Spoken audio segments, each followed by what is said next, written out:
In the reflection, the room looked the same except for one thing. That's not mine. She blinked. The figure's head turned, just slightly. After the piano stopped playing, Mika and Aya thought the school's nights would finally be quiet again. They were wrong. It was late autumn now. The air had turned colder, and the hallways echoed differently, as if something unseen had started listening back. In the art room, brushes clicked against glass jars. The faint smell of turpentine mixing with the sharp chill from the open window. It's strange, isn't it? Every time something happens, it's always one of the old rooms. They say the older the classroom, the more it remembers. Maybe that's why ghosts like them. On the far wall hung a mirror. Tall, oval, rimmed with flaking gold. No one used it anymore. No one even knew why it was still there. Aya glanced at it, half lost in thought. Do you know there's a story about that thing? Another one? They say a girl disappeared here last year. She was working on her self-portrait, and one night she finished it, but the next morning she was gone. Only the painting remained. Outside, the sky dimmed to violet. The lights flickered once, and in the mirror, for just a heartbeat, 2 reflections became 3.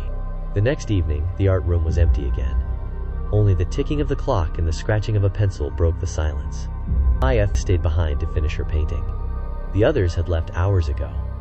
She didn't notice at first, but the mirror seemed clearer tonight, as if someone had polished it while no one was looking. Aya leaned closer, curious. In the reflection, the room looked the same except for one thing. A canvas stood in the far corner, a painting she hadn't made. It showed a figure sitting by the window, head tilted, eyes blacked out. That's not mine. She blinked. The figure's head turned, just slightly. Aya stepped back, heart poundings. Her own unfinished portrait sat before her. But now, the painted eyes were open. The next morning, Aya didn't come to school. Her seat was empty, her bag still hanging by the window. When Mika went to the art room that afternoon, a new painting had appeared in the corner. No name, no signature, just a face, familiar, frightened, and staring straight out of the frame. The following day, the teachers told the students not to spread rumors. They said Aya had gone home early, but her name was never called again during roll call. Mika lingered after class, hoping maybe Aya would walk through the door with that same careless smile. She never did.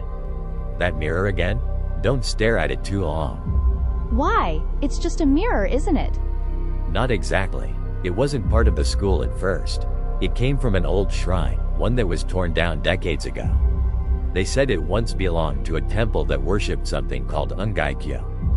Ungaikyo. In ancient folklore, it was no ordinary mirror, but a sacred object said to reflect not your face, but your true heart. They say it shows what you want to see, and if you keep looking long enough, it takes that part of you away. Takes it? You mean like your reflection? Something like that. You should go home before sunset, okay? But Mika couldn't. That night, she sat alone in the art room. The air was still. The mirror glimmered faintly in the dark, as if waiting for her. Aya, are you in there? Her own reflection moved, but the face behind the glass wasn't hers. It was Aya's. Eyes wide, pleading, hand pressed flat against the other side. Aya? And for the first time, Mika realized the mirror wasn't reflecting her at all. It was looking back. Mika stared into the mirror.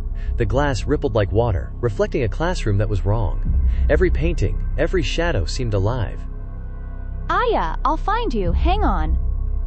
She stepped through. The mirror world swallowed her reflection, but she kept moving. The air was colder here, heavy with the scent of varnish and faint perfume. In the corner, Aya sat, endlessly drawing her self-portrait. Mika, you made it? Of course. Come on. We have to get out of here. But the mirror classroom had other plans. From the shadows, a dark figure emerged, featureless, yet familiar.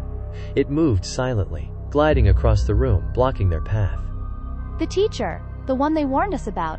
This must be it. It's following us. We can't let it catch us. They ran, The shadows twisted, reaching for them, but a faint light appeared at the far end. Every step closer, the black shape receded, unable to cross the glow. Keep moving! The light there! They sprinted, hands clasped, hearts racing. The light grew, brighter, and with a final leap, they emerged back into the real art room, panting, trembling, alive. Back in reality, the mirror hung silently. Mika and Aya stared at it, half expecting another trick. We made it! It's gone! But look! They stared at the mirror. Aya's reflection remained herself, safe, but Mika's shadow was gone, leaving a faint, empty outline where it should have been. My shadow, it's gone! Whatever crossed over, it didn't take me, but you, it left a mark.